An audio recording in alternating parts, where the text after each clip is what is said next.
Hello guys, so ito nga pala yung nabili kong power bank sa SM. Ito ang Bavin PC 1155 power bank. Medyo may kabigatan siya guys. Meron siyang apat na USB ports. Kasi pwede siyang mag-charge ng apat na devices. Ito yata yung charging port niya. So ito meron na siyang built-in cable. Yan. Then type C, ito yung iOS cable. Lightning.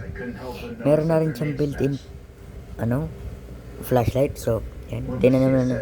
Ito naman yung rounded display niya. Yan. Yan, no? Double tap na lang para mamatay. So ilalong press nyo lang tong gilid. Ito yung pinindot ko kanina para ipakita yung battery percentage. Ilalong press nyo lang to. Nandito yung flashlight niya sa likod. Ilalong press nyo lang to para mag flashlight. Malakas yung flashlight niya. Kita nyo naman mga guys. Patayin natin.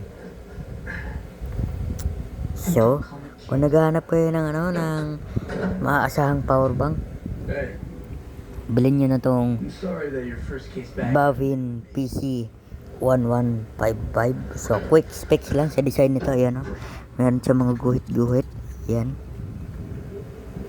mga stripes. Meron siyang rounded display. 30,000 milliamperes battery with 22.5 watts of power wattage. Yan.